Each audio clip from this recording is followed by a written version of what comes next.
Tuesday, lawmaker steps down from the Montana House of Representatives after accusing other legislators of not representing their delegation.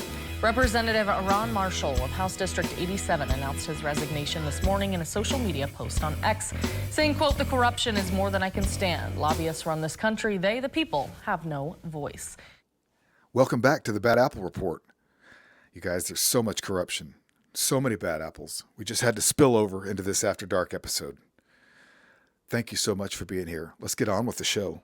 We begin with breaking news. Criminal charges just announced over what are being described as gladiator fights at the Los Padrinos Juvenile Hall. California Attorney General Rob Bonta says dozens of officers have been charged. KTLA's Rachel Menitoff joins us live in the newsroom with more. Rachel?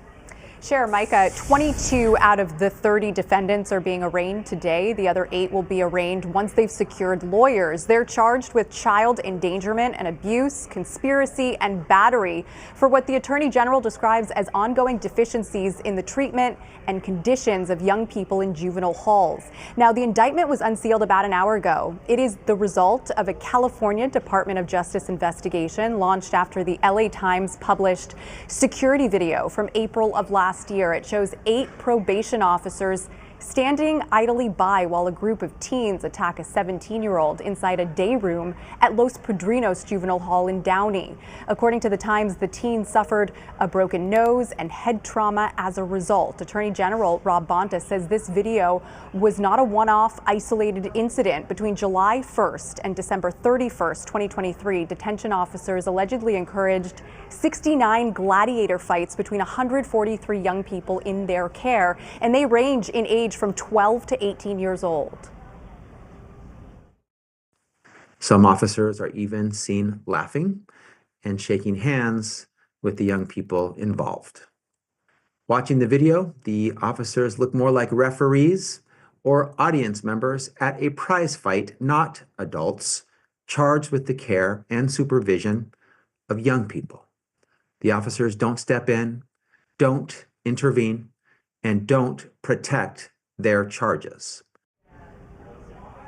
And there have been calls on the state level to close Los Padrinos altogether because of unsuitable conditions and failed inspections. This order, though, has been refused by the probation department in an entirely separate civil judgment in November of 2024. Bonta announced additional monitoring and added protections to address illegal and unsafe conditions in all LA County juvenile halls, including at Los Padrinos. That's the very latest from the News Center. I'm Rachel Menitoff. Micah, back to you. Okay, you guys, I really hate to go outside of our jurisdiction, but once in a while, we need to be reminded that bad apples, they exist all over the world, even way on the other side of the world, in England. Met officer spared jail, though, over the death of a moped rider. He didn't have to go to jail, but he's a bad apple. He made it on the Bad Apple Report. A Metropolitan Police officer who struck and killed a moped rider in North London while driving to an emergency call-out. He's avoided jail. PC Ian Breverton, age 32, was driving at 47 miles per hour in a 30. Boy, he was in a hurry. Okay. And he was in his marked police car when he crashed into 26-year-old Christopher de Carvalho Guedes on the 12th October 2023 in Enfield. Well, that's a mouthful. The officer from East Hertfordshire denied causing death by dangerous driving, but admitted the lesser alternative of causing death by careless driving. Semantics. All right. At the Old Bailey on Thursday, Breverton was handed a 6-month prison sentence. Ew. Suspended for 18 months. Ew.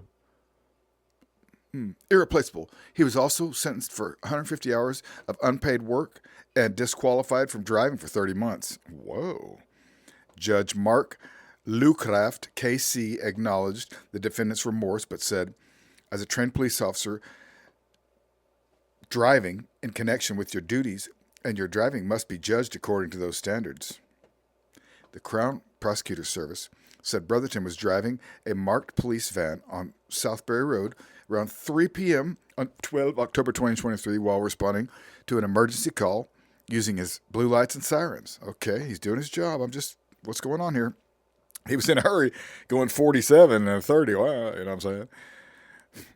Okay, as he approached a set of traffic lights showing red at the junction with Baird Road, he did not stop or brake and proceed across the junction, striking a moped rider. You know, American cops do this like every single day, all day long. They don't even write a report about it, allegedly. Okay, he was treated at the scene by paramedics and taken to the Royal London Hospital, where he later died. Oh, that's terrible, Mr. Goitis. His family attended sentencing by video link from Brazil and described him in a statement as joy and irreplaceable and talented footballer. Okay. He might have should have heard those sirens and seen those lights. Just saying. You know me, I don't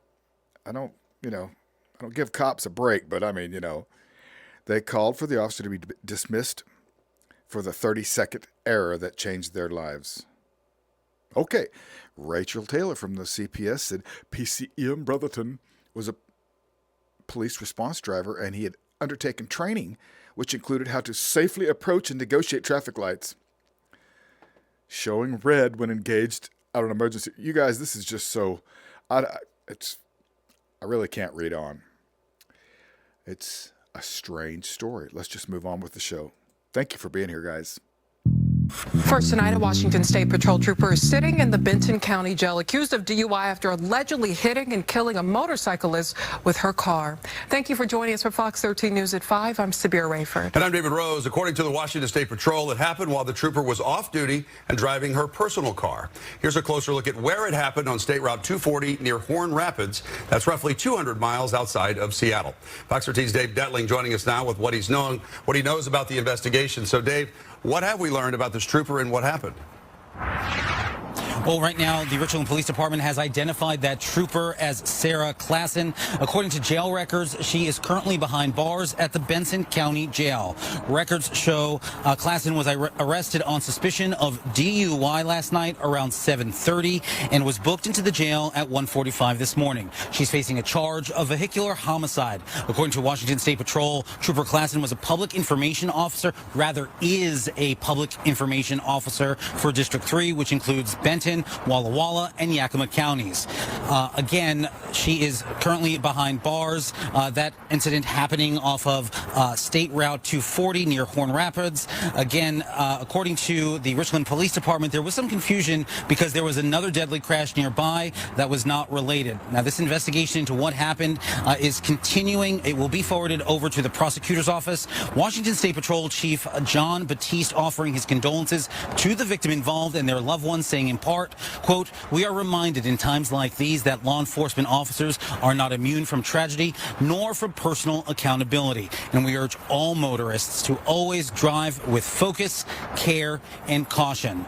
Now, Richland Police, they took over this investigation once they found that it was a WSP trooper involved in the crash. Again, we are calling this a developing story. We will continue to monitor any new information as it becomes available, and we will bring it to you. Here's a quick story about a super bad apple. I skipped over this one a few days in a row, so let's just get right on with it. Former Laurel police officer sentenced for 2019 shooting death of Jasper County woman. He's been sentenced in Mendenhall, Mississippi. A former Laurel police officer who was charged in the 2019 shooting death of a Jasper County woman was sentenced on Friday in Simpson County. Christopher Wade Robertson is his name. He pleaded guilty to manslaughter and was sentenced to 20 years in prison. He will serve 3 years and spend the other 17 on probation. The remaining 17 years are suspended on 5 years of supervised probation. In that 5-year window, if he were to get arrested, he would be sentenced for the remaining 17 years. If he is not arrested in that 5-year window, he cannot be sentenced for the remaining 17 years. Well, isn't that confusing? Okay, Robertson will also be on supervised release once he is released from prison. Robertson was indicted by a grand jury in 2020 for manslaughter in the shooting death of Dominic Henry. Okay, Henry was shot to death outside of a home. November 20th, 2019, the indictment alleged Robertson shot Henry and was not acting in self-defense when the shots were fired. Robertson was also found guilty of aggravated assault in 2018 in connection with the beating of James Barnett. Okay, well, this bad apple is going to do a couple of years in jail, and then he's got to really watch his P's and Q's for 5 years. Okay, let's move on with the show. Well, there is new evidence the FBI isn't allowing Dalton Mayor Tiffany Henyard's dramatic defeat at the ballot box from slowing their corruption investigation. WGN Investigates has obtained copies of new subpoenas that show the investigation is widening. Ben Bradley has more. We've obtained a copy of the subpoena, which is dated Election Day and was hand-delivered by FBI agents to Dalton Village officials late Thursday. It targets a development in Dalton that we've previously reported on. I'm happy to announce that these two black African-American business owners, y'all give it up for them, business owners, yeah, Tiffany and Patrick, they're about to put up an upscale, sit-down food restaurant. Dalton Mayor Tiffany Henyard appeared to back the development, attending a groundbreaking in 2023. But when the 5-story restaurant and entertainment venue was built, its owner says Henyard tried to tank the project. She has destroyed lives because she's not doing her job. Tiffany Kamara told WGN Investigates Henyard's boyfriend previously owned the land and she thinks regretted selling it once he saw the building complete and the project's potential. What do you think the delays were all about? They wanted to take over the building. It took a lawsuit and a judge's order to get the Henyard administration to finally issue a needed liquor license in January. Now, 9 months after the FBI first served wide-ranging subpoenas on both South suburban governments Henyard runs, FBI agents went back to Village Hall. Their newest subpoena focuses solely on the restaurant and entertainment venue development. It demands inspection, code enforcement, and licensing records, and specifically seeks communication between Village of Dalton personnel, including Henyard's boyfriend, Kamal Woods. I want some positive press for a change. You guys have told me up for 4 years because you guys help with that. And that's why my town is all this activity going on now. Hours before 88% of Dalton voters rejected her, the defiant mayor blamed everyone but herself for her political problems. My residents do love me despite fake news not showing the good that I do in the community, because I do a ton of good. But y'all just painted me as bad news for 4 years. We shouldn't have to sue the village to renew our license or to get a license. That should never happen in any village. It nearly bankrupted you. And yes, it has. It really has. And we're still here. We're trying to make it happen. But yes, it really has. Henyard has not been charged with wrongdoing. Her attorney did not respond to a request for comment on this new subpoena. Neither did her boyfriend's attorney. But he previously told me that claims against his client are a result of the heated political environment in Dalton. Ben Bradley, WGN Investigates. Okay, that's going to do it for this evening. Thank you guys for stopping in to watch the Bad Apple Report After Dark. And I hope I see you tomorrow morning at 7:30 a.m. bright and early for a whole new batch of Bad Apples. And I also hope you have a great evening.